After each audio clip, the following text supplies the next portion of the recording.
Panduan mengikuti dengan hikmat ibadah live streaming GKKA Indonesia Jemaat Banjarmasin yang tayang di YouTube channel GKKA Banjarmasin dengan jadwal tayang jam 9.30 pagi secara live dan 17.00 sore secara replay. Apakah mengikuti kebaktian minggu dengan cara live streaming sebagai tanggapan terhadap COVID-19 dapat dianggap sebagai sebuah ibadah? Robert Weber mengemukakan 4 hal yang utama di dalam tahapan ibadah. Yang pertama, masuk ke hadirat Allah, lalu mendengar Tuhan berfirman, meresponi firman Tuhan dengan ucapan syukur, dan kita diutus untuk mengasihi dan melayani. Jika kita ingin kebaktian minggu dengan cara live streaming menjadi sebuah tindakan beribadah, maka kita harus dengan sengaja berusaha masuk ke hadirat Tuhan, memberikan perhatian penuh ketika Tuhan berbicara, menanggapi firman-Nya dengan ucapan syukur, dan akhirnya berkomitmen untuk mengasihi dan melayani dunia. Namun realitasnya, banyak orang yang mengikuti kebaktian minggu dengan cara live streaming tidak dengan sengaja mengambil langkah pertama untuk masuk ke hadirat Allah. Contoh, saat minggu pagi ketika baru saja terbangun dari tidur, masih dengan menggunakan baju tidur, kemudian menyalakan komputer atau gadget, lalu menonton kebaktian minggu sambil mempersiapkan sarapan, dan setelahnya sambil menyantap sarapan tersebut. Jika yang terjadi demikian, maka ibadah kemudian tidak lagi bersifat transenden atau kudus. Ibadah minggu akhirnya hanya menjadi sekedar makanan tambahan untuk sarapan di hari Minggu. Lalu bagaimana kita melakukan ibadah live streaming? Jika bersama dengan keluarga, maka pada hari Minggu itu bangunlah lebih awal untuk sarapan bersama. Bersekutulah di meja makan dan nikmatilah itu sebagai hari di mana bisa bersantai menikmati makan pagi bersama dengan keluarga. Sebelum berkumpul untuk mendengarkan atau mengikuti ibadah live streaming, bersihkanlah dirimu seperti yang biasa kita lakukan jika hendak ke gereja. Mungkin kita tidak perlu menggunakan pakaian terbaik seperti yang kita lakukan di hari Minggu biasa, tetapi kita perlu mengganti baju tidur kita. Ketika mendengarkan khotbah, semua orang duduk dengan tenang di ruang yang telah ditentukan bersama. Anak-anak tidak boleh berbaring atau bermain dengan mainan mereka sebagai wujud nyata menghormati kehadiran Tuhan di dalam ibadah. Ketika beribadah, hendaknya ikutilah arahan pemimpin ibadah, seperti waktu berdiri dan duduk. Sebisa mungkin berpartisipasilah dengan aktif. Setelah ibadah selesai, ada waktu yang singkat untuk berdiskusi bersama dengan menggunakan pertanyaan, apa yang telah dipelajari dari ibadah hari ini? Setelahnya, luangkanlah waktu untuk berdoa bersama. Ketika kita melakukan setiap tahapan ini dengan sengaja di rumah kita, maka kita sudah mengikuti 4 tahapan ibadah minggu. Lalu bagaimana jika hanya seorang diri? Maka kita pun harus melakukan persiapan untuk mengikuti ibadah. Selesaikan makan, berpakaian, dan bersiaplah sebelum ibadah dimulai. Ikutilah instruksi pemimpin pujian atau liturgis dan bersikaplah selayaknya mengikuti ibadah tersebut di gereja. Mempersiapkan secara fisik dan mental seolah-olah kita pergi ke gereja. Memastikan bahwa hati, pikiran, dan tubuh kita berada dalam keadaan yang benar untuk menyembah Allah. Selamat mengikuti ibadah live streaming GKKA Indonesia Jemaat Banjarmasin.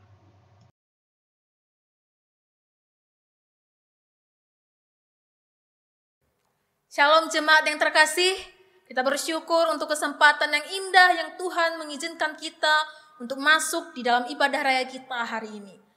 Mari saya undang sedang jemaat untuk mempersiapkan hati kita dengan mengambil sikap saat teduh.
mengasihi-Mu, Yesus. Bersama keluargaku melayani Tuhan, bersatu selamanya mengasihi Engkau. Tiada yang dapat melebihi kasih-Mu ya Tuhan. Bagi kami Engkau segalanya.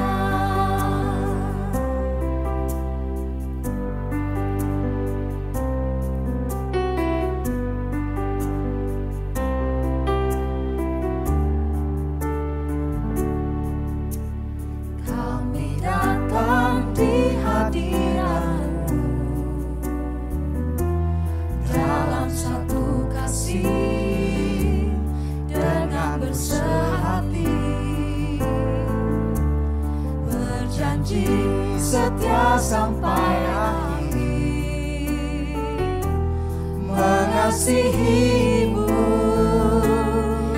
Yesus. Bersama keluargaku melayani Tuhan, bersatu selamanya mengasihi Engkau. Tiada yang dapat melebihi kasih-Mu ya Tuhan.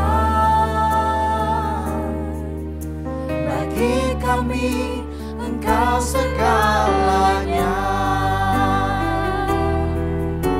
Bersama keluargaku melayani Tuhan, bersatu selamanya mengasihi Engkau.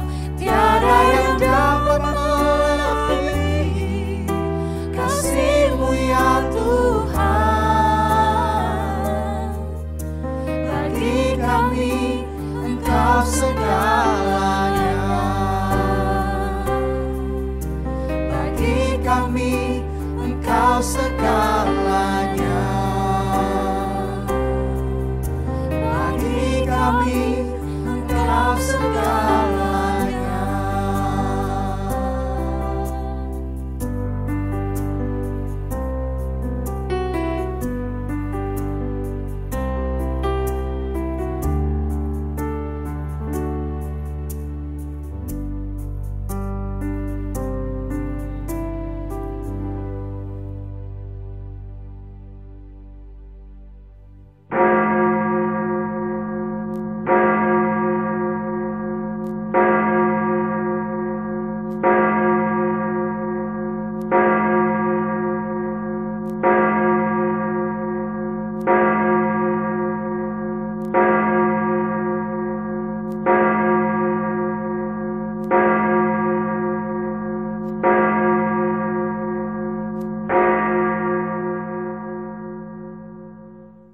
Shalom jemaat Tuhan yang terkasih.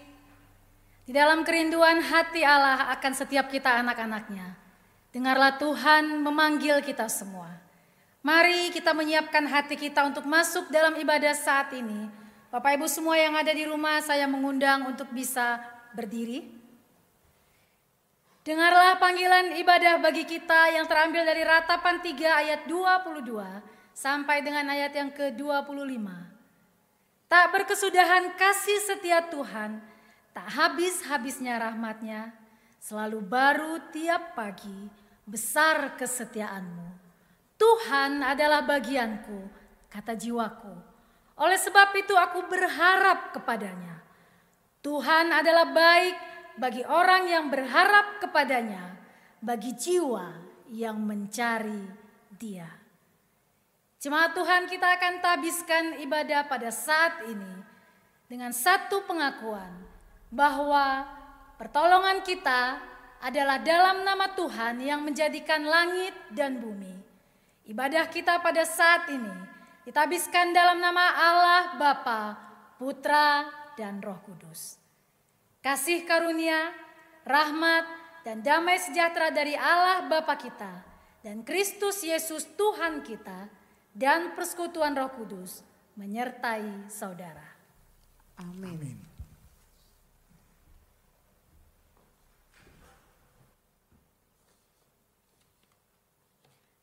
Ya, sungguh Allah itu sangat baik. Sebab Tuhan Yesus itu baik. Ia sangat baik. Kasih setianya tidak berkesudahan. Mari bersama-sama Bapak Ibu jemaat yang dikasihi Tuhan, kita menaikkan pujian kita, Tuhan Yesus baik.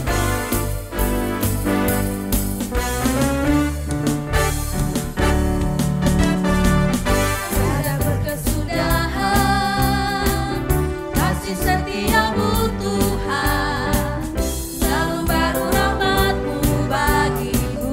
Hari berganti hari, hari berganti hari, tetap kulihat kasih-Mu, tak pernah berakhir di hidupku. Katakan Tuhan Yesus baik, sungguh amat baik, untuk selama-lamanya. Tuhan Yesus baik, Tuhan Yesus baik, sungguh amat baik, untuk selama-lamanya. Tuhan Yesus baik, tiada berkesudahan kasih setianya Tuhan.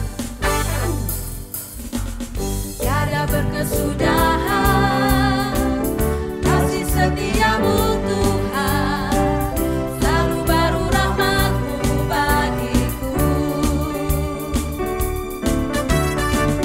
Hari berganti hari, tetap kulihat kasih-Mu, tak pernah berakhir di hidupku. Katakan sekali lagi, Tuhan Yesus baik, sungguh amat baik, untuk selama-lamanya.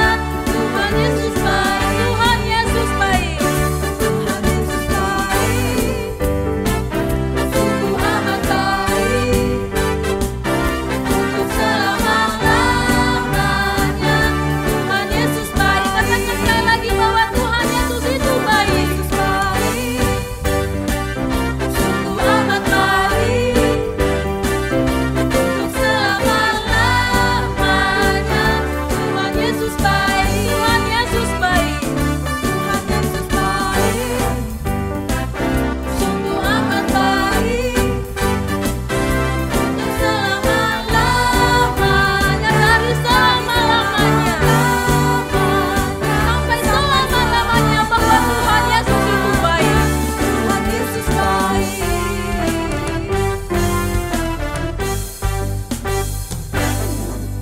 Jemaat, saya persilakan duduk kembali. Jemaat Tuhan yang terkasih, sebagai manusia yang tak luput dari dosa, setiap kita punya kesalahan, melakukan perbuatan yang sering mendukakan hati Tuhan. Dan inilah waktu bagi kita untuk datang merendahkan hati, memohon pengampunan dosa kepada Tuhan. Secara bergantian kita akan membaca litani pengakuan dosa, dan saya sungguh-sungguh rindu setiap kita menghayati setiap kalimat yang kita katakan. Dan biarlah Tuhan sungguh melihat kesungguhan kita untuk datang kepadanya dalam penyesalan dosa.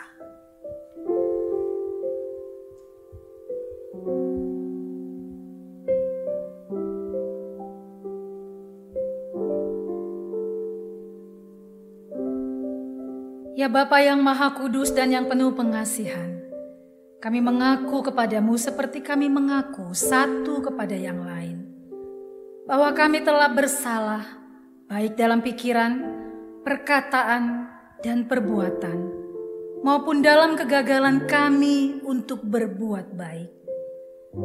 Segala kesalahan kami sebagai orang percaya, kelemahan iman dan ketidaksetiaan, pelanggaran hukum-hukum-Mu yang suci, dan kelalaian, kami mengaku kepadamu.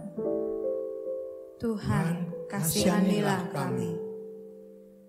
Segala kekurangan kami sebagai jemaat-Mu yang telah Engkau kuduskan di dunia ini, salah paham dan kepudaran pengharapan, pementingan diri dan perselisihan, kami mengaku kepadamu. Kristus, kasihanilah kami. Segala kekurangan kami sebagai gereja yang telah Engkau utus ke dalam dunia ini, ketidaksetiaan dan ketertutupan, ketidakjelasan dalam kesaksian kami mengaku kepadamu. Tuhan, kasihanilah kami. Mari bersama-sama kita katakan, berilah kami pengampunan dosa dan damai sejahtera ya Bapa. Bebaskanlah kami dari dosa-dosa dan baharuilah hidup kami dalam Yesus Kristus, Juru Selamat dunia. Amin. Jemaat Tuhan yang terkasih, Tuhan yang penuh kasih karunia dan anugerah, mengampuni setiap kita yang bersungguh-sungguh bertobat dan rindu untuk memiliki hidup yang berkenan kepadanya. Inilah berita anugerah bagi kita di dalam Yesaya 54 ayat yang ke-10 berkata, sebab biarpun gunung-gunung beranjak dan bukit-bukit bergoyang, tetapi kasih setiaku tidak akan beranjak daripadamu dan perjanjian damaiku tidak akan bergoyang, firman Tuhan yang mengasihi engkau.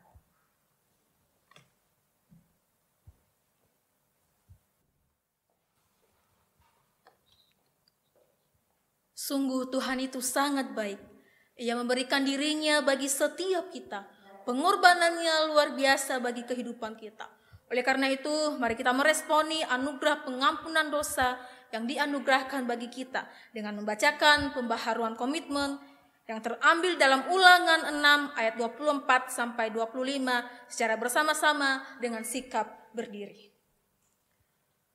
Tuhan Allah kita memerintahkan kepada kita untuk melakukan segala ketetapan itu dan untuk takut akan Tuhan Allah kita, supaya senantiasa baik keadaan kita dan supaya Ia membiarkan kita hidup seperti sekarang ini. Dan kita akan menjadi benar apabila kita melakukan segenap perintah itu dengan setia di hadapan Tuhan Allah kita, seperti yang diperintahkannya kepada kita. Saya persilakan jemaat untuk duduk kembali. Mari kita mempersiapkan hati kita untuk mendengarkan firman Tuhan. Firman itu pelita bagi kaki kita. Firman itu pelita bagi hidup kita. Di saat kita lemah, di saat kita bimbang, Tuhan ada bersama dengan kita. Firman-Mu pelita bagi kaki.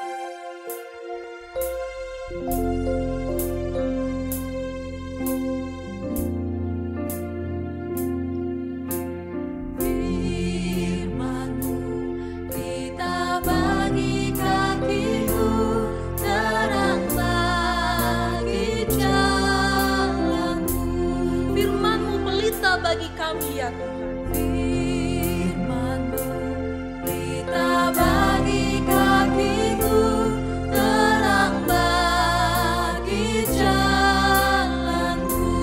Waktu ku bimbang dan hilang jalanku. Waktu ku bimbang dan hilang jalanku, tetaplah Kau di sisiku. Asal Kau di dekatku, besertaku selamanya.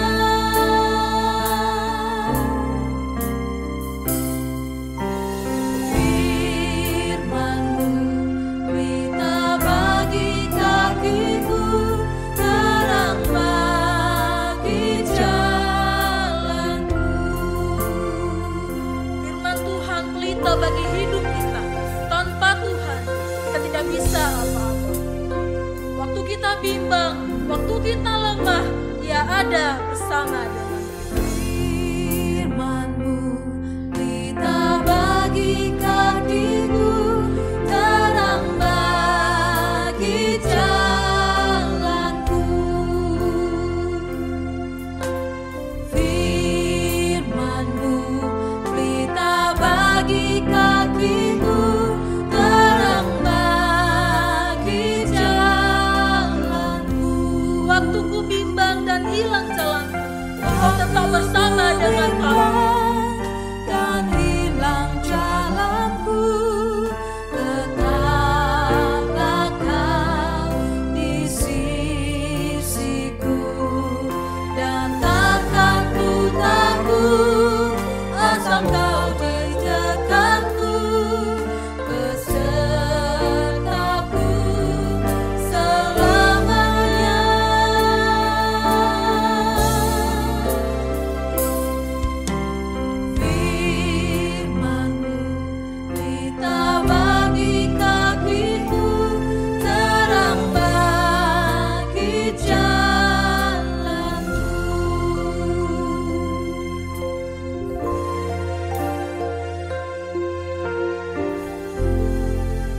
Shalom jemaat Tuhan yang terkasih. Kembali kita diberikan Tuhan kesempatan untuk merenungkan firman Tuhan. Mari kita tundukkan kepala, kita mohon pimpinan Roh Kudus Tuhan untuk memberikan kita pengertian akan firman-Nya. Mari kita berdoa. Tuhan, inilah waktu yang indah dalam hidup kami. Ketika kami bisa duduk diam di bawah kaki Tuhan, mendengarkan Kau berbicara bagi kami. Tolonglah kami Tuhan melalui Roh Kudus-Mu, untuk sungguh-sungguh kami bisa mendapatkan pesan Allah, isi hati Allah yang Allah ingin sampaikan kepada kami masing-masing secara khusus bagi keluarga-keluarga kami yang ada di hati Allah. Tolong hamba yang sangat terbatas Tuhan. Di dalam nama Tuhan Yesus, kami siap diberkati oleh firman Tuhan. Haleluya. Amin. Bapak Ibu, saat ini saya ingin mengajak kita kembali merenungkan firman Tuhan. Bapak Ibu silahkan membuka Alkitab Bapak Ibu dari kitab Kejadian pasal yang pertama, ayat ke-26 sampai dengan ayat ke-28. Kemudian akan dilanjutkan Kejadian 2 ayat 18 sampai ayat 25. Tapi saat ini saya hanya akan membacakan bagian di 3 ayat pertama di Kejadian 1, yaitu di ayat 26 dan ayat 28. Silahkan Bapak Ibu menyimaknya dan saya akan membacakannya. Ayat 26 dari pasal yang pertama. Berfirmanlah Allah, baiklah kita menjadikan manusia menurut gambar dan rupa kita, supaya mereka berkuasa atas ikan-ikan di laut dan burung-burung di udara dan atas ternak dan atas seluruh bumi, dan atas segala binatang melata yang merayap di bumi. Maka Allah menciptakan manusia itu menurut gambarnya, menurut gambar Allah diciptakannya dia, laki-laki dan perempuan diciptakannya mereka. Ayat 28. Allah memberkati mereka, lalu Allah berfirman kepada mereka, beranak cuculah dan bertambah banyak, penuhilah bumi dan taklukkanlah itu.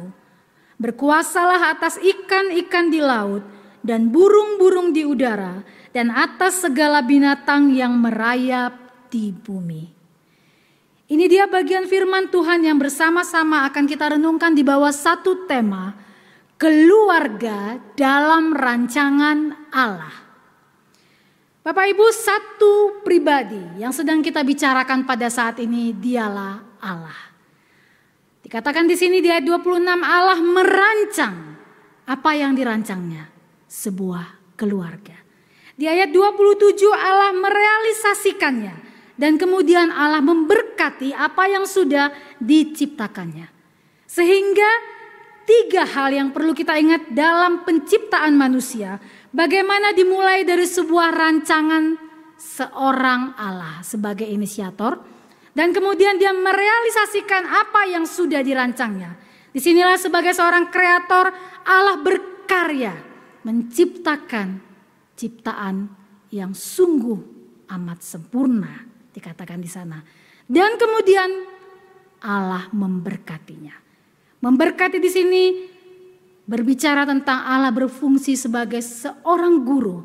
Seseorang yang memberikan kekuatan, kemampuan untuk mengarahkan apa yang sudah diciptakannya. Untuk melakukan sesuai dengan apa yang diinginkannya.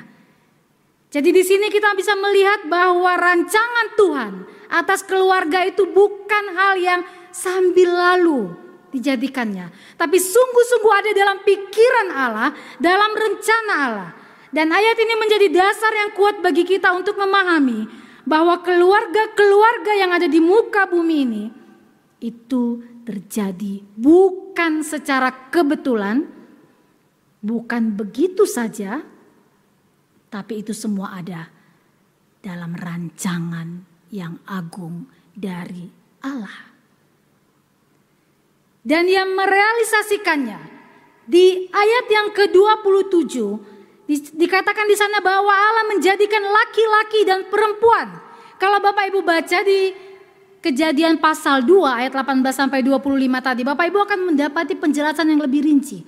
Bahwa di sana Allah menciptakan laki-laki terlebih dahulu. Kemudian ketika dia tidur Allah mengambil satu tulang rusuknya. Dan dari situ Allah menjadikan seorang perempuan. Sehingga dikatakan mereka di ayat 24 dari pasal 2 bukan dua tetapi satu. Karena mereka sebenarnya berasal dari satu tubuh. Dan di ayat 28 Allah memberkati mereka. Dikatakan di sini setelah Allah memberkati manusia ciptaannya barulah Allah berfirman kepada mereka. Di mana firman-Nya kepada manusia ini menunjukkan ini bukan hanya hal yang biasa, tapi firman ini juga berisi sebuah perintah penugasan. Bagaimana Allah mempersiapkan, Allah memperlengkapi mereka, mengarahkan, mengajarkan dua manusia ini untuk mereka diberkati oleh Tuhan melalui banyak hal yang Tuhan perintahkan kepada mereka. Bapak Ibu, kita akan lihat bersama-sama bagaimana Allah mengerjakan ketiga hal ini dalam keluarga. Sehingga dari sini kita bisa menyimpulkan bahwa keluarga ini sebenarnya bukan berbicara tentang kita. Tapi keluarga ini berbicara tentang Tuhan. Fokus daripada keluarga ini bukan kita, tapi fokusnya adalah Tuhan Allah. Hal ini akan membuat kita ingin bertanya lebih dalam lagi. Kalau semua ini tentang Allah, apa sih yang ingin dicapai Allah dengan menciptakan keluarga? Kalau semua ini dimulai dari Allah, Allah itu maunya apa? Tujuannya apa dengan menciptakan keluarga? Bapak Ibu, kita akan sama-sama melihat hanya satu jawabannya. Allah menciptakan keluarga untuk kemuliaan Tuhan. Allah menciptakan keluarga untuk kemuliaannya. Sehingga saya bisa katakan bahwa keluarga itu sungguh-sungguh ada karena Allah, oleh Allah, dan untuk kemuliaan Allah. Sekali lagi, tolong garis bawahi bagian ini. Keluarga diciptakan oleh Allah dan untuk kemuliaan Allah. Kemuliaan Allah berbicara tentang sifat, tentang karakter, tentang segala kuasa kemegahan Allah. Dan Allah ingin supaya segala sesuatunya itu terlihat, tercermin dari manusia yang diciptakannya. Bapak Ibu mari perhatikan, menarik sekali. Dikatakan di ayat ke-28 itu bahwa ketika Allah menjadikan manusia, Allah tidak langsung memberikan manusia itu perintah. Tapi yang pertama-tama dilakukan Allah adalah Allah memberkati mereka. Setelah diberkati barulah Allah menyampaikan apa yang ada di dalam rencananya bagi manusia ini. Sehingga saya ingin kita mempelajari 4 poin penting. Mengapa Allah harus terlebih dahulu memberkati keluarga. Apa yang Allah inginkan dari Dia memberkati keluarga ketika Dia sudah menjadikan keluarga ini. Yang pertama kita akan mendapati untuk apa Allah memberkati keluarga. Karena Allah ingin agar mereka menjadi satu keluarga yang kudus. Bapak Ibu, Adam dan Hawa disatukan Tuhan. Diberkati oleh Tuhan dalam sebuah pernikahan. Karena itu kalau kita bicara tentang keluarga, kita tidak akan mungkin bisa terlepas dari bicara tentang pernikahan. Karena tidak mungkin ada keluarga tanpa terlebih dahulu ada pernikahan. Karena di dalam pernikahanlah Allah memberkati, menguduskan pernikahan tersebut. Kenapa harus dikuduskan? Karena kalau tidak, gambaran kekudusan Allah tidak akan ada di dalam keluarga itu. Supaya segala sifat Allah, keserupaan dengan Allah itu ada dalam keluarga itu. Makanya Allah perlu memberkati, menguduskannya terlebih dahulu. Keserupaan dengan Allah. Bapak Ibu kalau pergi berkunjung ke rumah orang, Bapak Ibu memasuki ruang tamu seseorang, mungkin Bapak Ibu nggak begitu kenal dengan keluarga ini yang Bapak kunjungi, Bapak Ibu kunjungi. Tapi ketika mungkin Bapak Ibu ada di rumah, Bapak Ibu melihat foto keluarga, Bapak Ibu akan mendapati lebih mudah untuk mengenali, Oh ini mungkin keluarga, oh ini mungkin anaknya, oh ini mungkin keluarga inti. Karena wajahnya mirip, wajahnya hampir sama. Mudah dikenali karena ada keserupaan. Mungkin yang kita kenal cuma kepala keluarga atau mungkin anaknya. Tapi dari wajah-wajah yang kurang lebih mirip, kita bisa mudah untuk tahu. Ini pasti keluarga inti, ini pasti punya hubungan darah. Saya dengan adik saya, kami 4 bersaudara, 2 perempuan, 2 laki-laki. Yang perempuan 2 ini bisa dikatakan hampir nggak mirip. Sehingga kalau orang melihat kami berdua, pasti kurang percaya kalau ini adalah kakak adik. Tapi kalau orang melihat saya, kemudian melihat orang tua saya, gampang sekali mengenali bahwa ini adalah anak dari Bapak Ibu Nainggolan. Dari wajahnya yang mirip. Jadi wajah papa mama saya ada di wajah saya. Mudah untuk orang mengenali. Inilah yang Tuhan inginkan dari keluarga-keluarga Kristen. Bahwa ketika orang lain melihat keluarga kita, mereka dengan mudah dapat mengenali ada Tuhan di keluarga ini. Ada wajah Tuhan di dalam keluarga ini. Ada keserupaan dengan Tuhan yang bisa dilihat. Supaya keluarga yang kudus ini sungguh-sungguh menunjukkan keserupaan dengan Tuhan. Yang kedua, untuk apa Tuhan memberkati keluarga? Agar mereka hidup dalam persekutuan dan kasih. Di ayat ke-26 dikatakan, baiklah kita menjadikan manusia. Dalam penciptaan manusia, Allah Tritunggal sudah menunjukkan sebuah persekutuan. Bahwa mereka bertiga sebagai Allah Bapa, Anak, Roh Kudus berkarya bersama-sama sebagai satu kesatuan. Dan inilah yang Allah ajarkan supaya keluarga ini hidup dalam persekutuan. Persekutuan yang apa? Persekutuan yang penuh kasih. Bapak Ibu, belajar hidup bersekutu itu dimulai dari keluarga. Dari dalam rumah. Itulah persekutuan yang paling kecil, yaitu persekutuan keluarga inti. Yang akan menjadi persekutuan dari keluarga-keluarga yang semakin besar dan semakin bertambah banyak. Dan inilah nanti yang kita sebut sebagai gereja. Kumpulan dari orang-orang percaya yang terdiri dari keluarga-keluarga kecil yang berkumpul bersama-sama. Bagaimana orang-orang ini adalah orang-orang yang sudah dipisahkan, dikeluarkan dari kegelapan, dikuduskan Allah, dan hidup bersama-sama untuk memenuhi panggilan Tuhan. Apakah ini adalah orang-orang yang sama? Tidak. Keluarga besar Allah itu, persekutuan keluarga itu, dalam gereja itu, yang saya katakan tadi gereja adalah kumpulan keluarga-keluarga itu orang-orang yang berbeda.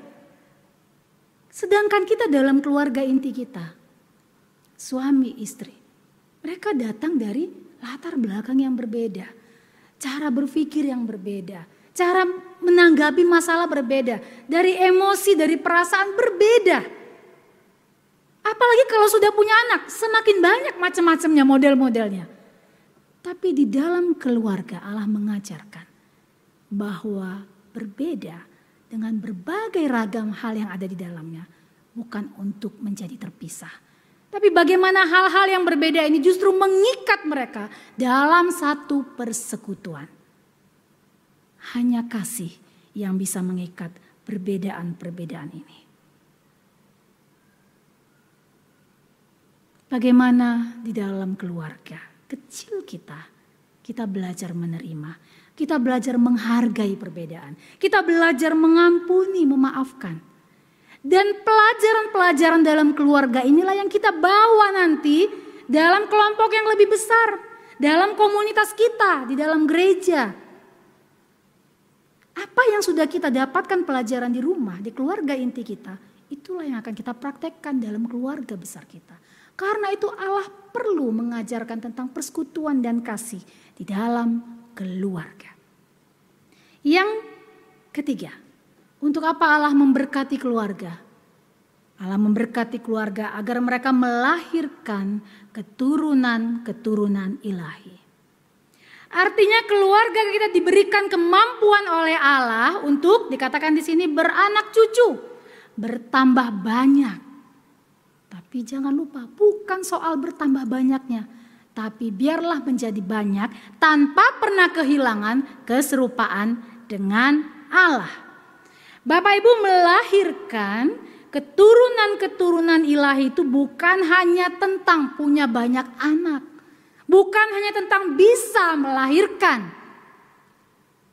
Saya harus katakan ini karena bicara tentang keturunan ilahi, ini maknanya lebih dalam. Ada banyak keluarga yang diizinkan Tuhan untuk tidak memiliki anak secara biologis. Tapi apakah berarti kalau mereka tidak punya anak, berarti mereka juga nggak bisa dong mewarisi segala berkat Tuhan ini? Apakah itu yang Tuhan maksudkan? Jelas bukan. Jelas bukan. Tapi selain bicara tentang anak secara jasmani, keluarga yang hanya terdiri dari laki-laki dan perempuan yang diikat dalam satu pernikahan, mereka tetaplah sebuah keluarga. Mereka tetaplah sebuah keluarga seperti yang Tuhan inginkan. Lalu kalau nggak punya anak, bagaimana mereka bisa melahirkan keturunan? Jangan dipotong kalimatnya.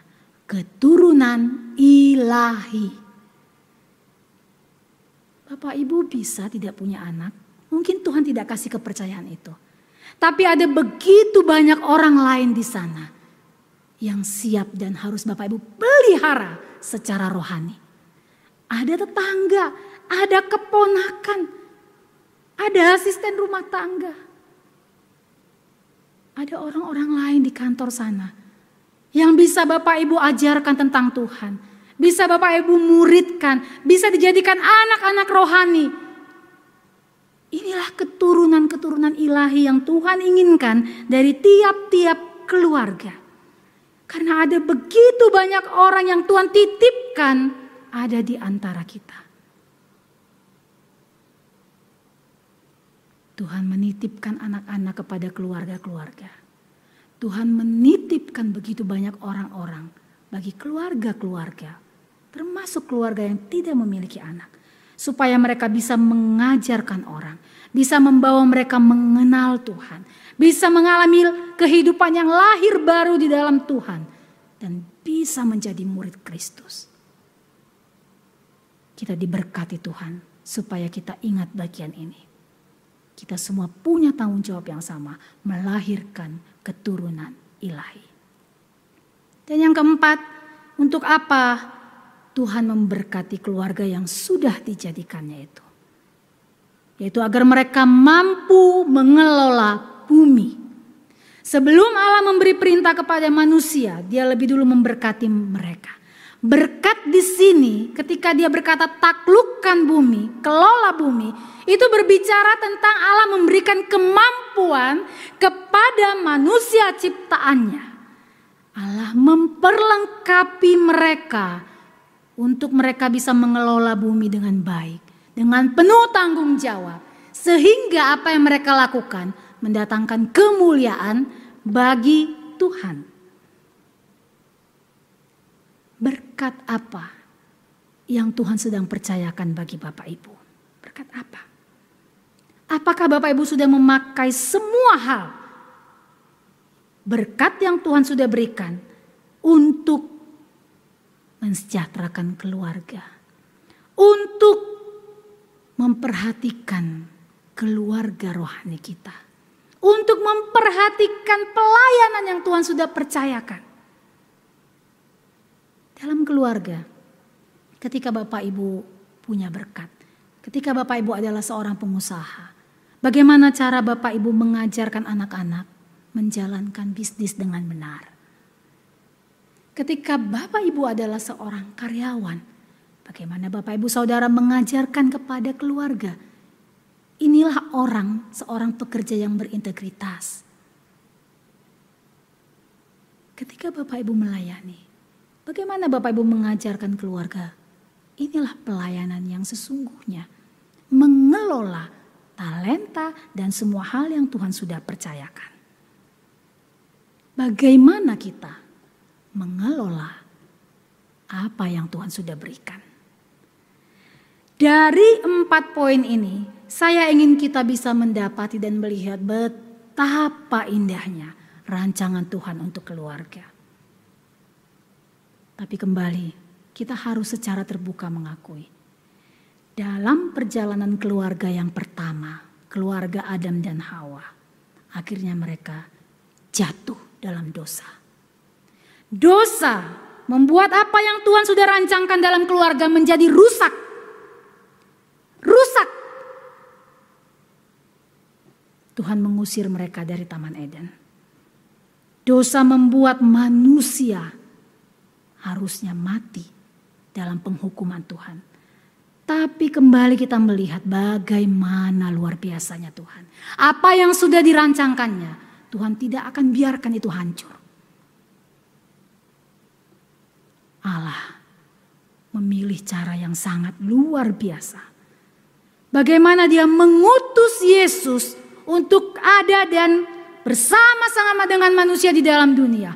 Membayar semua dosa manusia supaya manusia berdosa yang tadinya bagiannya adalah kebinasaan. Mereka diselamatkan, dipulihkan oleh Tuhan. Sehingga melalui pemulihan tiap-tiap orang. Itu juga berarti pemulihan dalam keluarga. Yesus turun ke dalam dunia untuk memulihkan keluarga yang sudah berdosa. Betapa Allah peduli dengan keluarga.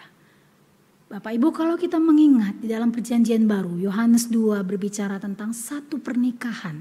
Di sana Yesus hadir. Dan itulah pertama kali Yesus membuat mujizat dalam satu pernikahan di Kana. Bagaimana di tengah pesta pernikahan tiba-tiba yang punya pesta kekurangan anggur, habis anggurnya. Yesus melakukan mujizatnya dengan memberikan anggur yang baru dalam pernikahan tersebut. Allah tidak pernah membiarkan keluarga menjadi hancur. Dia pasti akan turun tangan untuk memulihkan. Karena keluarga ini sungguh-sungguh berharga bagi Tuhan. Kita tidak bisa menutup mata, ada begitu banyak keluarga yang hancur berantakan saat ini, tercerai-berai. Tapi sebenarnya dalam kenyataannya, keluarga yang terlihat baik-baik saja, tapi sebenarnya sedang menuju kepada kehancuran, itu lebih banyak lagi. Lebih banyak lagi, tapi gak terlihat. Ayah dengan maunya sendiri, ibu dengan segala kehendaknya sendiri, anak-anak jalan sendiri, semua buat maunya masing-masing. Tidak ada lagi yang namanya persekutuan, tidak ada lagi yang namanya kasih, tidak ada lagi yang namanya satu hati. Dan bukan ini yang Tuhan mau dari sebuah keluarga ketika dia merancangkan tentang keluarga. Bapak Ibu, ketika Tuhan memberkati keluarga, sebenarnya satu bagian penting dari berkat. Kata berkat ini juga berbicara tentang sebuah jaminan. Sebuah jaminan bahwa kalau Tuhan ada dalam rumah tangga, tidak ada perkara yang tidak bisa diselesaikan olehnya. Karena itu saya ingin mengingatkan kita semua, jika saat ini ada keluarga-keluarga yang sedang mendengarkan firman Tuhan ini dan sedang bergumul hebat dalam masalah keluarga, mari Bapak Ibu, mari datang kembali kepada Tuhan. Mohon Tuhan untuk menyelesaikan masalah keluarga kita. Ingatlah, Allah sudah rela memberikan putranya yang paling dikasihinya, supaya keluarga kita pulih. Allah pasti sanggup dan rela melakukannya lagi untuk memulihkan keluarga kita. Karena itu kalau kita berbicara tentang keluarga, berbicara tentang bagaimana Allah memberkati dengan begitu banyak hal, kita kembali diingatkan bahwa keluarga adalah tempat utama dan tempat terbaik di mana anggota keluarga belajar bersama, dibentuk bersama-sama untuk menjadi serupa dengan Kristus melalui berbagai hal. Di mana ada proses yang terus terjadi dalam keluarga kita untuk mengajarkan kita dalam keserupaan dengan Tuhan. Di mana ada firman Tuhan yang akan mengubahkan kita. Di mana kita akan bertumbuh bersama dalam pengenalan akan Tuhan.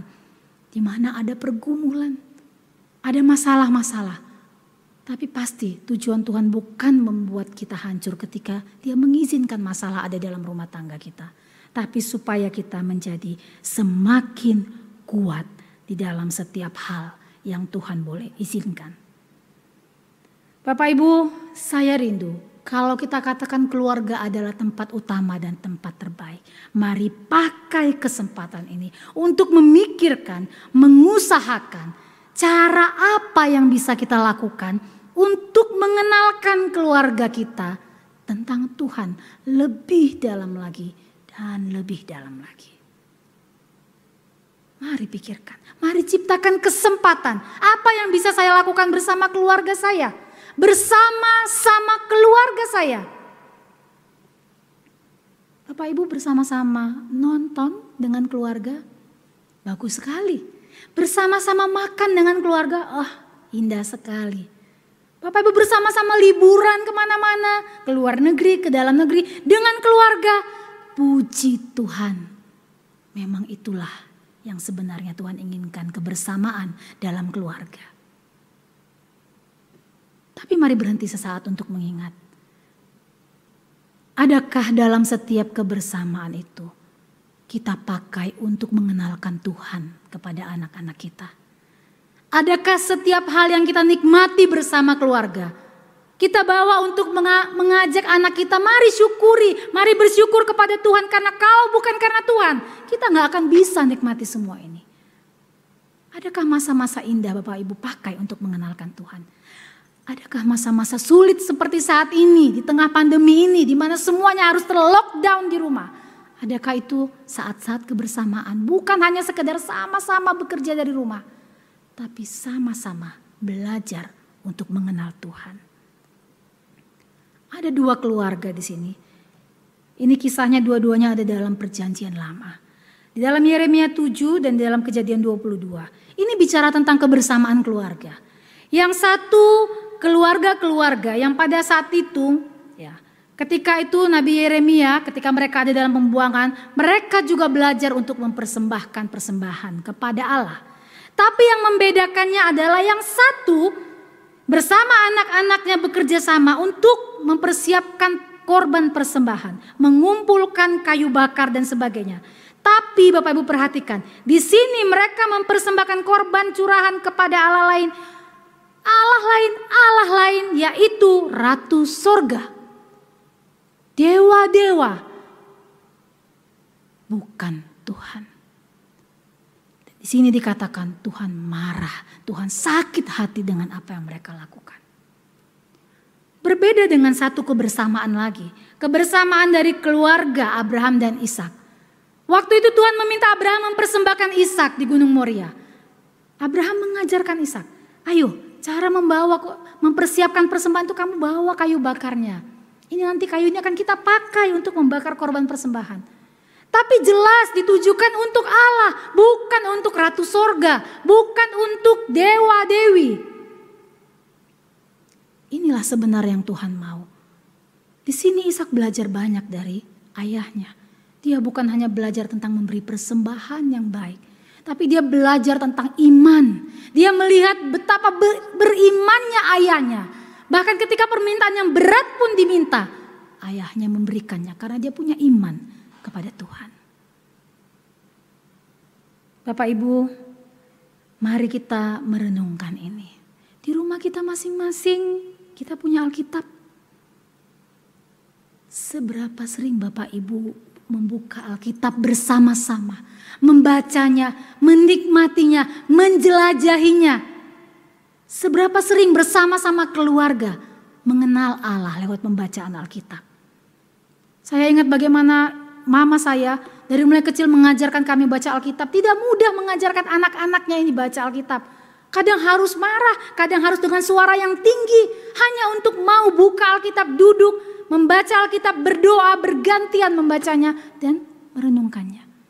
Tapi saya sekarang mendapati tidak ada pekerjaan yang sia-sia. Terutama hal-hal yang membawa kita semakin kenal Allah. Karena itu saya mengajak kita melalui bagian firman Tuhan ini. Mari Bapak Ibu, mari kita semua punya tanggung jawab untuk menciptakan kesempatan bagi keluarga kita memiliki pengalaman bersama dengan Tuhan. Di dalam Secret Marriage katakan, bukunya dari Gary Thomas, dia katakan untuk menjadi seorang Kristen yang kuat, kita harus menjadi seorang pendoa yang kuat. Garis bawahi kata menjadi pendoa yang kuat. Saya ingin Bapak Ibu kita menjalankan satu proyek ketaatan, yaitu berdoa. Saya ingin kita bersama-sama, keluarga masing-masing, mengambil satu waktu yang disepakati bersama untuk berdoa. Terserah mau pagi, mau malam. Kemudian kita lakukan proyek ketaatan ini selama 1 minggu. Ya, kalau minggu lalu kita sudah belajar proyek ketaatan berdoa secara pribadi, ini berdoa bersama-sama, ayah, ibu, anak. Dan karena kita masih baru belajar, satu pokok doa saja, simpel saja, tapi mari konsisten melakukannya. Mungkin Senin kita mau mendoakan hanya ayah, tapi bersama-sama. Selasa kita mendoakan ibu saja. Kita bisa pilih mungkin Rabu, Kamis, Jumat siapa yang mau kita doakan. Tetangga kah, gereja kah. Tapi satu saja dan kita lakukan selama 7 hari. Mari Bapak Ibu kita punya hati untuk mengajar anak-anak kita. Mari kita punya usaha. Saya bersyukur saya ada di komunitas guru-guru sekolah minggu. Saya bisa melihat bagaimana guru-guru sekolah minggu terutama di masa-masa pandemi ini ketika harus ibadah online. Susah sekali rasanya. Bagaimana kerja kerasnya harus lebih lagi, harus mempersiapkan ibadah supaya menarik. Supaya anak-anak mau mendengarkan. Waktunya lebih singkat tapi kerjanya lebih ribet. Saya terdiam sesaat untuk memikirkan, Tuhan, guru-guru terlalu sibuk. Sibuk semuanya demi mereka ingat akan kerohanian anak-anak. Bagaimana dengan orang tua? Jangan sampai terjadi guru sekolah minggu lebih sibuk, lebih peduli kerohanian anak-anak kita daripada orang tuanya sendiri. Kalau tidak keluarga yang mengajarkan anak-anak, yang memuridkan anak-anak, Bapak Ibu jangan kaget kalau nanti dunialah yang akan mengajarkan mereka. Dan pasti apa yang diajarkan dunia bukan seperti yang Tuhan ajarkan. Karena itu biarlah menutup bagian firman Tuhan ini kita kembali mengingat bahwa keluarga diciptakan oleh Allah dan untuk kemuliaan Allah. Karena itu dialah sebagai inisiator, kreator, dan tutor yang akan terus mengarahkan dan membimbing serta memberkati keluarga kita. Supaya apa yang Tuhan inginkan dari keluarga itu dengan Dia memberkatinya semuanya dapat tercapai. Satu firman Tuhan dari Mazmur 128 ayat 1. Ingatlah ini. Jikalau bukan Tuhan yang membangun rumah, sia-sialah usaha orang yang membangunnya. Bapak Ibu, tidak ada seorang pun yang dapat membangun keluarga dengan kekuatannya sendiri. Sehebat-hebatnya manusia menjaga keluarganya, jika tidak melibatkan Tuhan, pasti akan hancur juga. Dan serapuh-rapuhnya keluarga Bapak Ibu saat ini. Tapi jika Bapak Ibu mau datang kepada Tuhan, mengembalikannya dan membiarkan Tuhan yang memperbaikinya, maka lihatlah, tidak ada yang mustahil bagi Tuhan. Mari sebagai satu keluarga besar di dalam Tuhan, kita berjuang bersama-sama. Saya dan Bapak Ibu, kita berjuang bersama-sama. Dan kita berjuang bersama Tuhan untuk keluarga kita masing-masing. Sehingga keluarga kita dimampukan untuk menjadi keluarga yang diberkati dan memuliakan Tuhan melalui kehidupan keluarga kita. Amin, kita berdoa. Tuhan, inilah kerinduan kami. Tolonglah sekali lagi Tuhan, sekali lagi berkatilah keluarga kami. Dan jadilah kehendak-Mu atas kehidupan keluarga kami. Jadilah seperti yang Tuhan sudah rancangkan sejak mulanya. Dalam nama Tuhan Yesus kami berdoa, mengucap syukur untuk firman Tuhan yang sudah kami dengarkan saat ini. Amin. Saya mengundang jemaat untuk bangkit berdiri. Dari segala abad dan tempat, mari kita bersama-sama mengikrarkan pengakuan iman rasuli yang berbunyi demikian. Aku percaya kepada Allah, Bapa yang Maha Kuasa, Khalik langit dan bumi, dan kepada Yesus Kristus, Anaknya yang tunggal Tuhan kita, yang dikandung daripada Roh Kudus, lahir dari anak darah Maria, yang menderita sengsara di bawah pemerintahan Pontius Pilatus, disalibkan, mati dan dikuburkan, turun ke dalam kerajaan maut. Pada hari yang ketiga, bangkit pula dari antara orang mati, naik ke surga, duduk di sebelah kanan Allah, Bapa yang Maha Kuasa. Dan dari sana Ia akan datang untuk menghakimi orang hidup dan yang mati.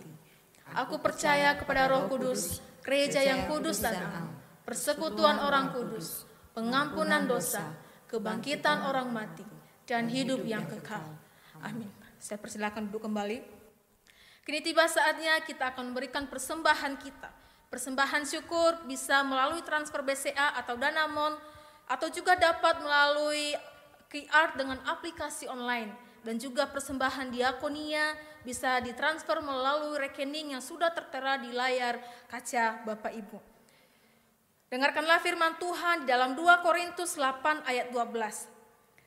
Sebab jika kamu rela untuk memberi, maka pemberianmu akan diterima. Kalau pemberianmu itu berdasarkan apa yang ada padamu, bukan berdasarkan apa yang tidak ada padamu. Syukur padamu, ya Tuhan.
Kita berdoa untuk persembahan dan juga akan dilanjutkan dengan doa syafaat.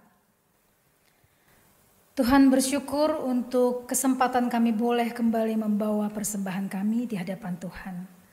Terima kasih Tuhan untuk berkat yang berlimpah dalam hidup kami.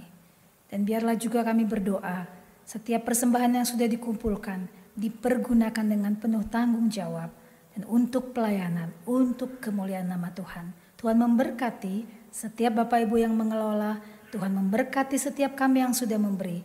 Tuhan memberkati setiap kami yang rindu untuk memberikan yang lebih baik lagi di waktu-waktu yang akan datang. Terima kasih Bapa. Dalam nama Tuhan Yesus kami mengucap syukur untuk persembahan kami. Dan kami juga akan berdoa Tuhan untuk setiap hal yang boleh kami bawa di hadapan Tuhan. Terima kasih Tuhan. Kami menyerahkan keluarga kami masing-masing. Kami mohon pimpinan Tuhan bagi keluarga kami masing-masing. Biarlah firman Tuhan yang sudah kami dengar menggugah hati kami untuk kembali mau datang kepada Tuhan dan mohon campur tangan Tuhan untuk setiap hal di dalam keluarga kami. Biarlah Tuhan membereskan bagian yang harus Tuhan bereskan karena kami tidak mampu melakukannya. Tuhan, berbelas kasihanlah bagi keluarga kami, bagi keluarga yang sedang bergumul untuk apapun juga. Berbelas kasihanlah Tuhan. Bagi keluarga-keluarga jemaat yang bergumul untuk masalah ekonomi, kami percaya Tuhan tidak akan pernah membiarkan kami dalam kesusahan. Tapi Tuhan akan memakai setiap kesulitan untuk membentuk kami dan untuk membawa kami semakin berseru kepadamu.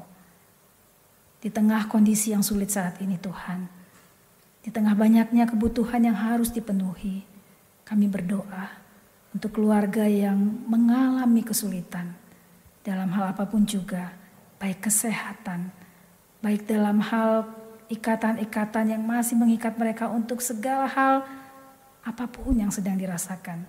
Tuhan, tolonglah kami Tuhan. Ini doa kami Tuhan. Kami mengingat anak-anak kami yang memasuki masa tahun ajaran baru. Dari tempat mereka masing-masing harus belajar secara online. Tuhan mampukan mereka untuk tidak kehilangan semangat belajar.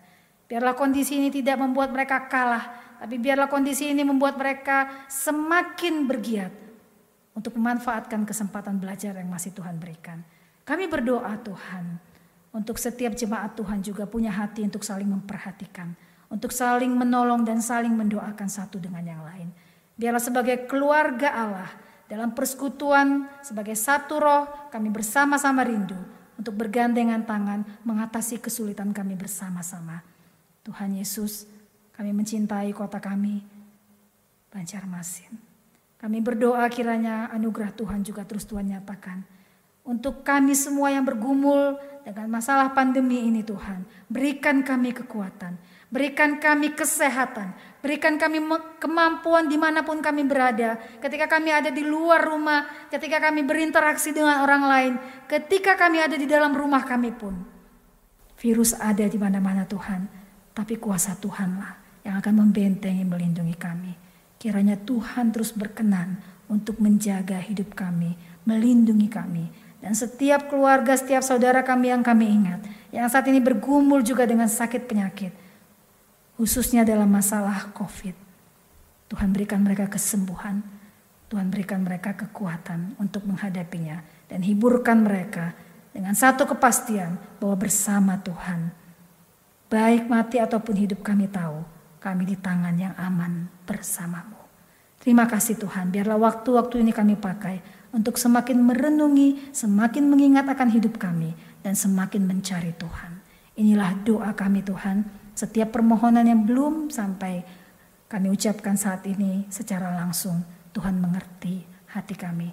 Dan kami akan mengakhiri seluruh rangkaian doa kami dengan doa yang Tuhan ajarkan bagi kami. Bapa kami yang di surga, dikuduskanlah namamu, datanglah kerajaan-Mu, jadilah kehendak-Mu di bumi seperti di surga. Berilah kami pada hari ini makanan kami yang secukupnya, dan ampunilah kami akan kesalahan kami, seperti kami juga mengampuni orang yang bersalah kepada kami. Dan janganlah bawa kami ke dalam pencobaan, tapi lepaskanlah kami daripada yang jahat, karena Engkau yang punya kuasa dan kemuliaan sampai selama-lamanya. Amin. Jemaat Tuhan yang terkasih, arahkanlah hatimu kepada Tuhan. Pergilah ke dalam dunia dengan damai, milikilah keberanian, pertahankanlah apa yang baik, jangan lakukan yang jahat, hiburlah mereka yang tawar hati, kuatkanlah yang lemah, bantulah yang menderita, hormati semua orang, kasihi dan layanilah Tuhan, bersukacitalah dalam kuasa Roh Kudus. Amin.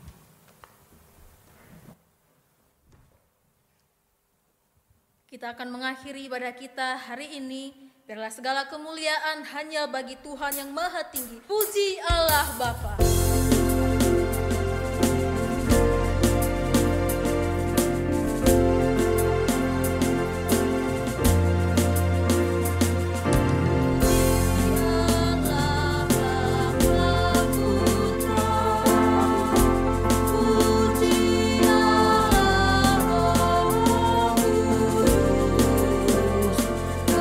Ketika yang esa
Mari kita sungguh-sungguh punya komitmen melakukan firman Tuhan dalam hidup kita. Dan terimalah berkat Tuhan bagi kita semua. Tuhan memberkati kita dan melindungi kita. Tuhan menyinari kita dengan wajah-Nya dan memberi kita kasih karunia. Tuhan menghadapkan wajah-Nya kepada kita dan memberi kita damai sejahtera. Amin.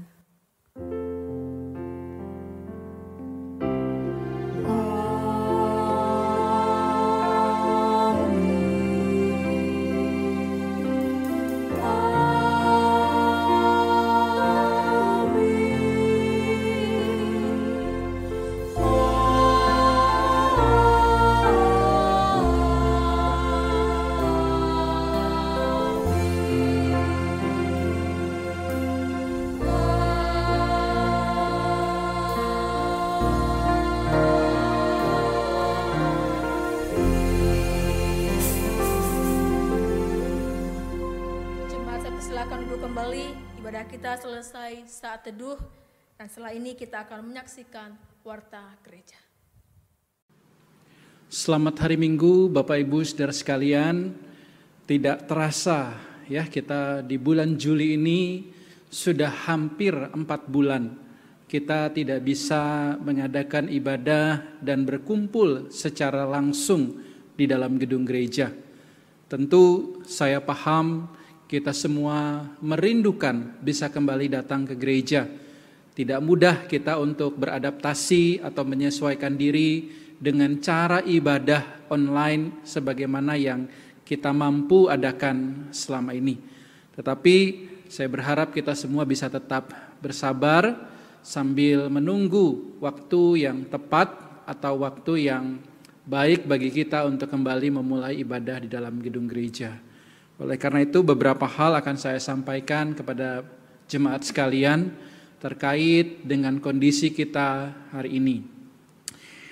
Yang pertama jemaat sekalian adalah bagi kita semua yang dalam kondisi sehat, mari kita sama-sama bersyukur untuk kondisi tubuh kita yang sehat dan agar kita tetap dapat menjaga diri kita tetap sehat. Supaya kita jangan menambah jumlah yang terinfeksi. Data terakhir yang saya lihat ya, Banjarmasin itu sudah 1.000 lebih, 1.500 bahkan 1.000 yang dalam perawatan. Itu berarti rumah sakit sudah berada di ambang kapasitasnya. Jadi saya menghimbau Bapak Ibu Saudara supaya kalau Bapak Ibu Saudara hari ini dalam kondisi yang sehat, tetap jaga kesehatan itu. Dengan cara bagaimana? Protokol kesehatan tentunya harus rajin, setia kita jalankan ya, jangan bosan-bosan. Keluar pakai gunakan atau masker saudara ya. Ini saya juga ada masker, tapi karena di sini ngomong nggak di depan orang-orang, jadi saya tidak pakai masker. Tapi kalau keluar kita pakai masker ya. Lalu juga seringlah cuci tangan setelah kita beraktivitas, terutama beraktivitas di luar rumah. Jangan sentuh bagian wajah sebelum kita mencuci tangan. Hati-hatilah, tetap jaga kesehatan saudara. Nah yang kedua, Bapak Ibu Saudara, kita juga bisa mengisi aktivitas kita di rumah ya. Bukan hanya menjaga kesehatan dengan protokol, tapi kita juga berolahraga dan konsumsi vitamin yang cukup supaya tubuh kita juga sehat dan menjaga kalau ada virus, imun kita bisa kuat untuk melawan virus tersebut. Yang berikutnya Bapak Ibu Saudara, bagi yang terindikasi dari hasil rapid testnya, misalnya di rapid itu hasilnya reaktif, atau bahkan yang di swab itu kemudian hasilnya itu positif, memang ini perlu tes beberapa kali gitu ya, untuk memastikan betul-betul ini kena COVID. Namun Bapak Ibu Saudara, saya himbau bagi Bapak Ibu Saudara yang memang mendapatkan hasil reaktif, agar mengikuti juga protokol kesehatan yang ada dengan karantina mandiri, misalnya sambil menunggu hasil yang lebih pasti. Ya, jadi bersabar saja kita di rumah untuk tidak bertemu dengan orang lain atau menerima tamu, sehingga kita meskipun tidak ada gejala ya, kita sehat, tetapi tetap ada yang namanya OTG atau orang tanpa gejala yang bisa juga kalau memang kita ada virus ya, kita ada kemungkinan menularkannya ke orang lain. Jadi saya tidak bermaksud sama sekali mencurigai setiap orang gitu ya, termasuk Bapak Ibu Saudara. Tapi kalau memang hasil kita sudah reaktif atau positif, maka sudah sewajibnya lah kita berada di rumah ya, mengkarantina diri sampai ada hasil yang lebih pasti atau hasilnya berikutnya adalah negatif. Kalau ada gejala langsung ke rumah sakit ya. Kalau tidak ada gejala mungkin bisa karantina di rumah untuk melindungi diri kita dan juga diri orang lain. Yang ketiga, Bapak Ibu Saudara, baik bagi yang sehat dan sakit agar tetap menjaga kesehatan mental kita dan juga kerohanian. Nah, Bapak Ibu Saudara, selama di rumah mungkin kita yang biasanya ngobrol ketemu dengan orang di rumah itu tingkat stres tinggi ya. Mau ketemu sama siapa, yang ketemu orangnya itu saja gitu ya. Pengen jalan, pengen keluar tapi kondisi tidak terlalu memungkinkan. Nah, saya himbau Bapak Ibu Saudara jaga kesehatan mental dengan cara apa? Kontaklah jemaat yang lain atau kontaklah orang-orang yang saudara kenal baik, sahabat, teman, keluarga ya. Kita sekarang ada telepon, kita sekarang ada WA, bisa kontak mereka, berbicara dengan mereka atau bahkan hamba Tuhan GKKA sangat terbuka untuk berbicara dengan saudara. Jadi jaga kesehatan mental kita dengan berkomunikasi dengan orang lain ya. Sekalipun tidak bisa berkunjung secara langsung mungkin, tapi kita bisa telepon. Dan juga kerohanian kita perlu jaga Bapak Ibu Saudara dengan cara ikuti terus ibadah yang dalam kondisi online seperti ini. Karena memang kita tidak bisa ketemu secara langsung di gereja ya.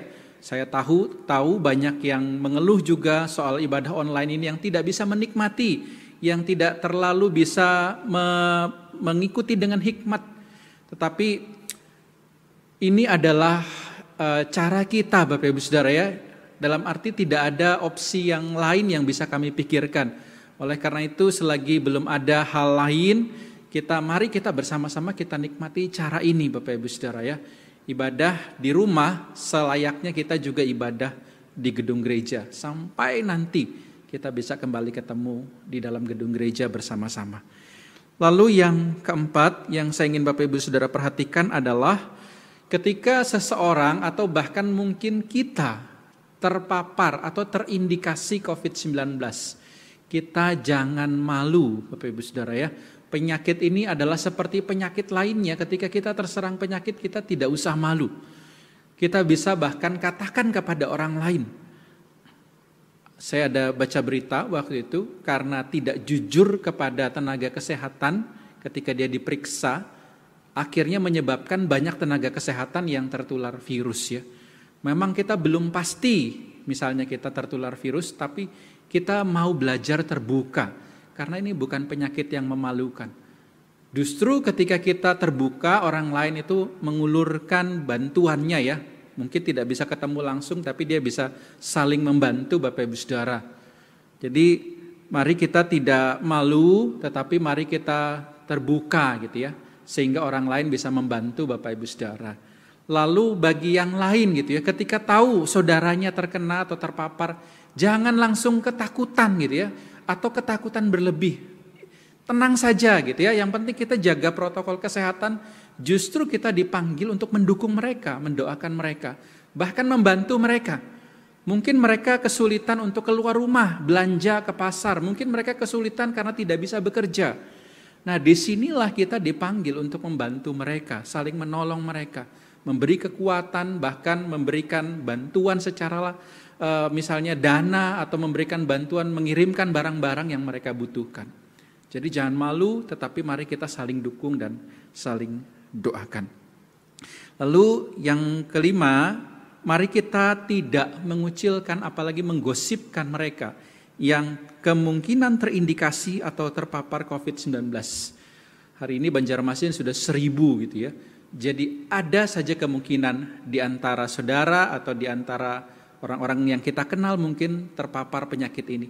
Jangan kucilkan mereka, jangan jadi bahan perbincangan, tapi jadikan mereka bahan doa kita dan target bukti kasih kita kepada mereka.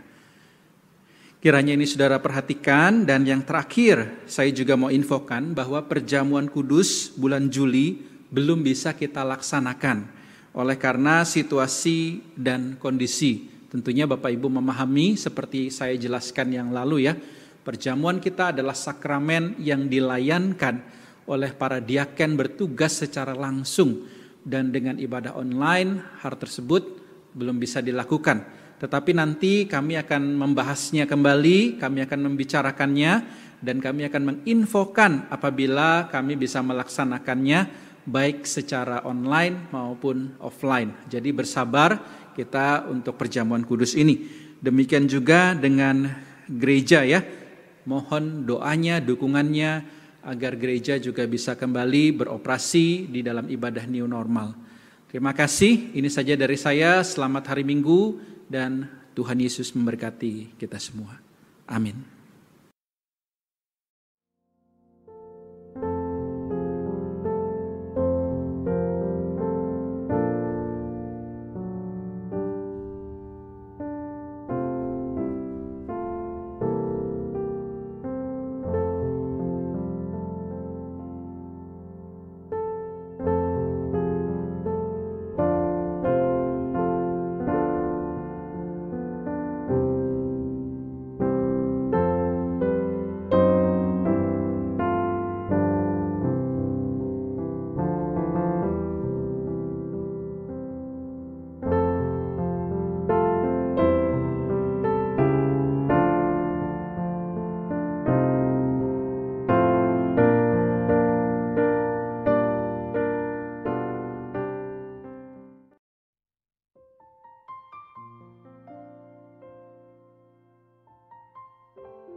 Telepon Lydia dulu deh. Gimana ya kabarnya?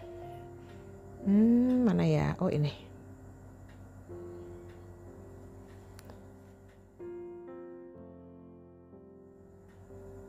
Nggak diangkat-angkat ya.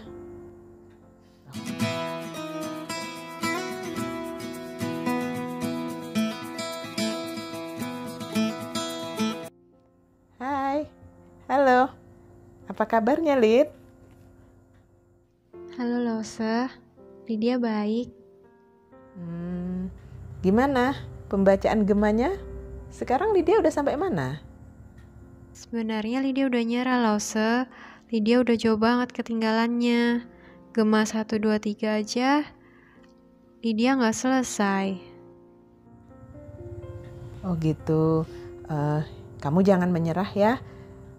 Lose harap Lydia terus baca Alkitabnya. Nanti ikut gema yang berikutnya aja. Itu berbeda kok nanti sama gema yang sekarang ini. Memang apa bedanya, Lose?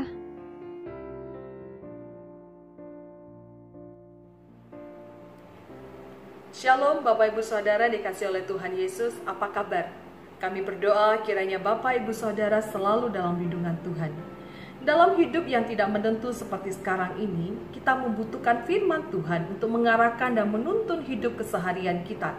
Setelah menyelesaikan Gema 3, gereja kembali menyediakan sarana agar kita dapat tetap terhubung dengan Tuhan dan firman-Nya, yaitu melalui Gema yang baru, Gema Spasi, gerakan membaca Alkitab 1 pasal 1 hari. Berbeda dengan Gema sebelumnya, dalam Gema Spasi ini setiap kita akan membaca Alkitab secara kanonikal, namun hanya 1 pasal 1 hari, dimulai dari kitab Kejadian, dan akan didampingi dengan renungan singkat dari renungan satapan harian. Dalam Gema Spasi ini, sesuai dengan kata spasi yang dipakai, yaitu sebagai tanda jeda atau tanda istirahat di dalam pengetikan, Bapak Ibu Saudara dapat memanfaatkan waktu pembacaan atau perenungan firman Tuhan ini sebagai waktu teduh atau waktu jeda setelah seharian penuh beraktivitas ataupun sebelum beraktivitas. Segera daftarkan diri Bapak Ibu Saudara pada nomor yang tertera pada akhir video ini, atau bagi Bapak Ibu Saudara yang mengikuti Gema 3, dapat mendaftarkan diri melalui grup WhatsApp ataupun menghubungi mentor Bapak Ibu Saudara. Mari tetap membaca dan terhubung dengan firman Tuhan di dalam keseharian hidup kita. Mari bergema spasi bersama. Tuhan Yesus memberkati. Baik Lose, Lydia akan berusaha dan ikut Gema lagi. Nah, begitu dong. Harus terus semangat ya. Oke Lydia. Saya doakan Lydia bisa mengikuti Gema yang berikutnya dengan lebih baik lagi, dengan semangat yang baru. Oke, Tuhan memberkati. Dadah.